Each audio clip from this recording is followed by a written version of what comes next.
In pursuit of finding the means to build a post-capitalist haven both within capitalism and under its nose, I have begun my trip to stay with C.T. Butler and Wren Tuatha for a time. C.T. Butler is an anarchist activist who has been organizing and participating in direct action for quite some time. I did say to Wren this morning that sometimes I feel like I've done so many interviews in my life. It's like, why? Why don't we just replay one of the ones I just did last week or something?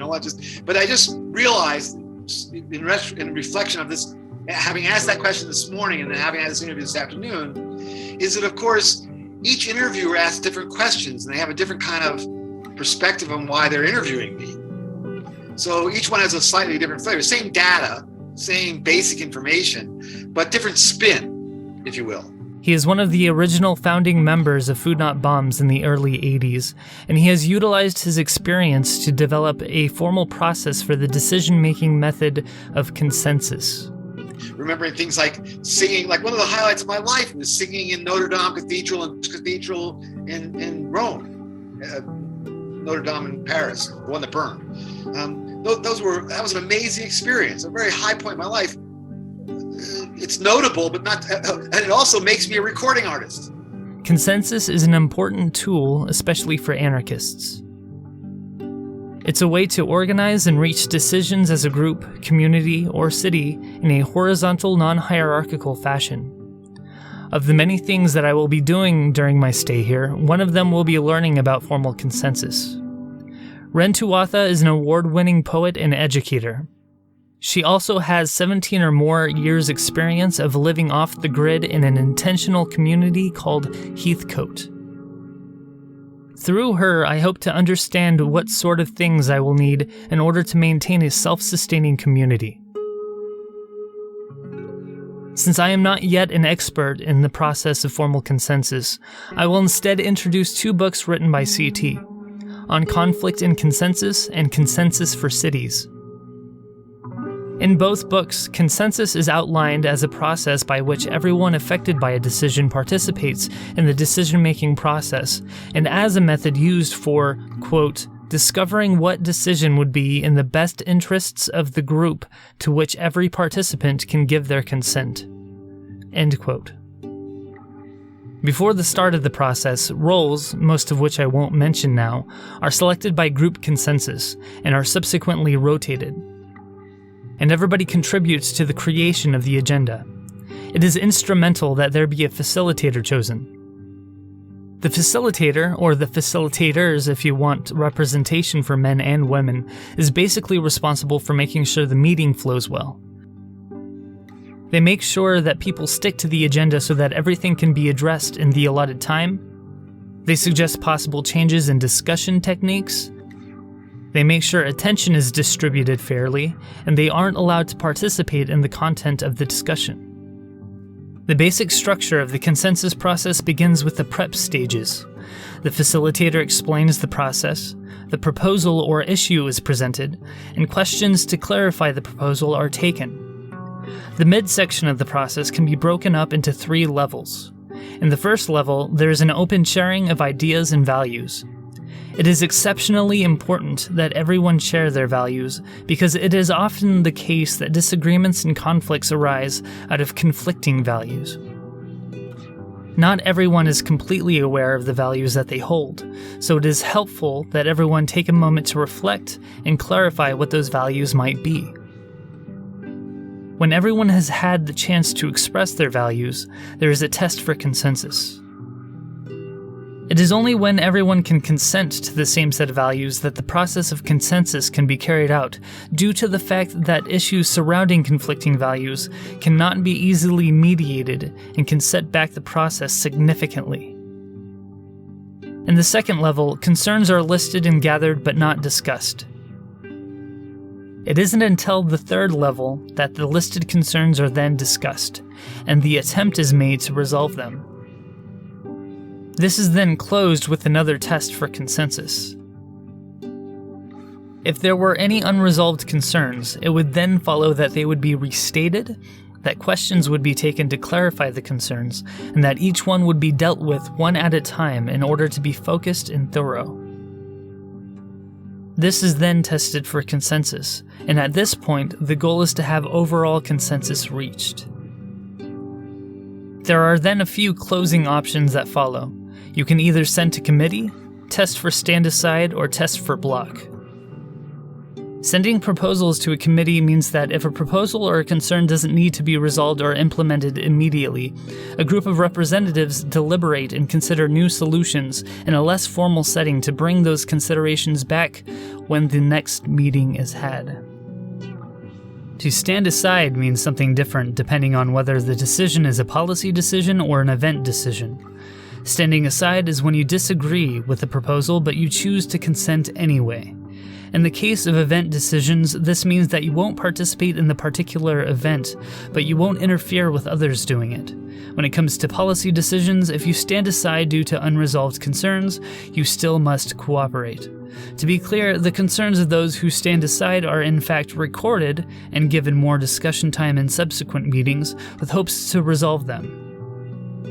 To declare a block means that if consensus fails and nobody chooses to stand aside, then the proposal is blocked until the next meeting.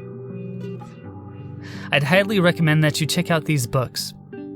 They go into much greater detail about the process, the roles, the rules, their application in different or larger contexts, and even some of the underlying theoretical aspects of why it's important to adopt the method of consensus.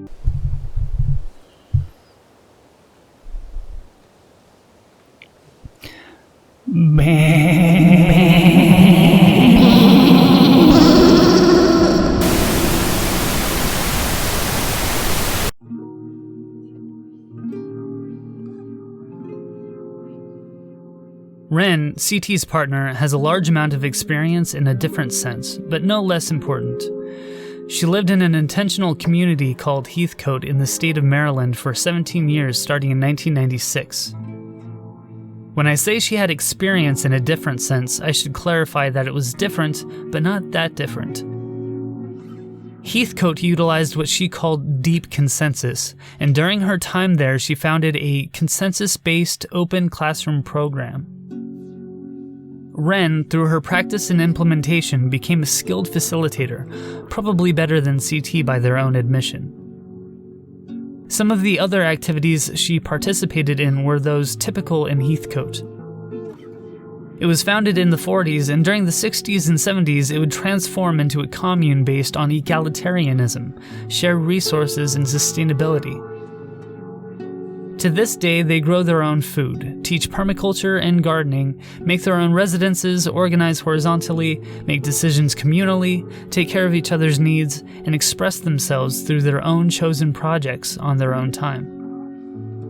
One of which was a feed trough converted into a wood-fired hot tub with, quote, earthen cob beaver sculptures at the mouth where the fire was tended, end quote, that Wren had assisted in building.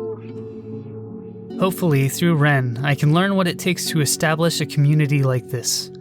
I mainly want to establish a sort of autonomous base of operations through which I can grow and donate free food to the local adjacent community. Why would I want to do this? 1. Capitalists must be drained of their human resources. I don't want my labor to contribute to the perpetuation of the capitalist system. 2. People need to have their basic needs met, like food or shelter. They have a right to have it for free, and they need to have access to resources that don't contribute to the perpetuation of capitalism, thereby not needing to contribute their labor to purchase resources from a capitalist.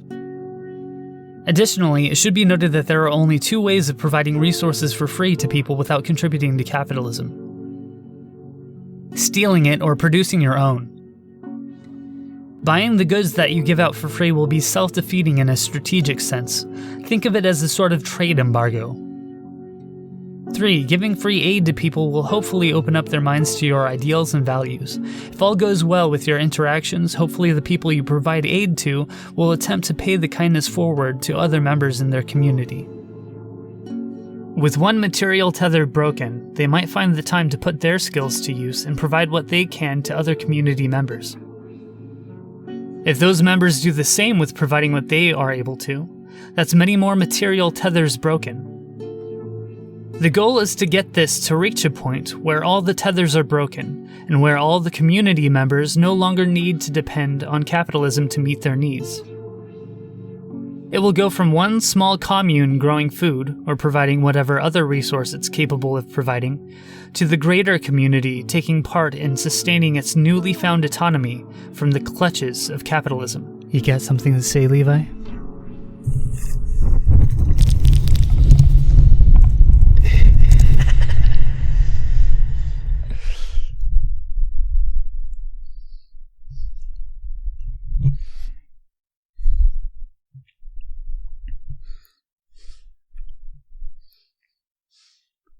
What a riot!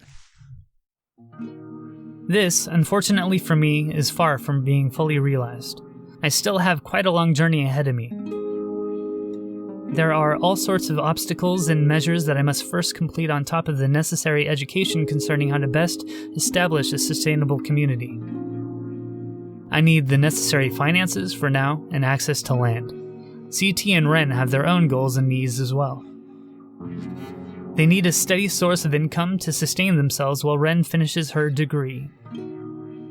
They also plan to move back out east due to the prevalent and destructive fires that plague California. CT, due to his age, needs a place to settle his bones and write his memoirs. They have several other plans, including intentional community and possibly an institute of consensus, but they simply need to subsist until then. What I'm doing now is basically helping them take care of their goat herd, helping them maintain an income by assisting with their eco-friendly cleaning business called the Green Butler, and helping CT with research, cataloging, and archiving some of his collected notes that he made during his many years of organizing and activism, while learning a bit here and there along the way. I'm hoping this video was able to double as a life update and as educational content. I want to share with you the things that I'm currently learning, and in the process, hopefully somebody more capable and prepared can jumpstart the kind of project that I'm in the process of figuring out. Or if you already have a similar project up and running, feel free to contact me. After all, a revolution is just the emergent property of all the combined actions of whole populations of dedicated revolutionaries and activists. Hey, Levi, come here, bud.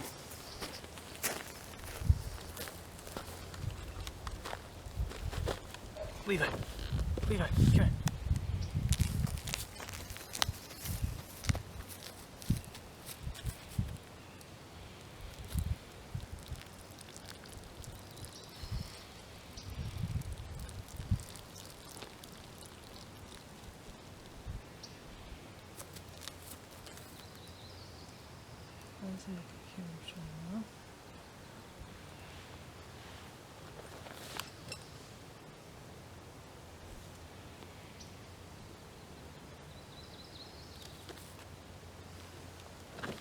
Sorry, buddy.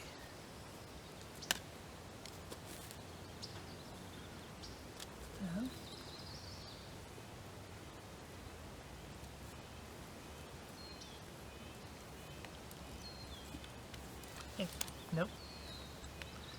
Can't chew on everything, buddy. Nope. And what?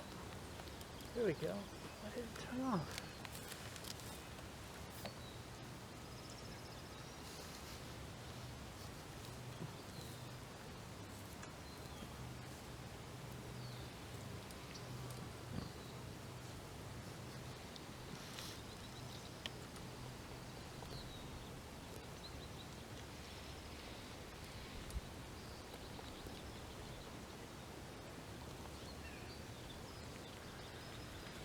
No.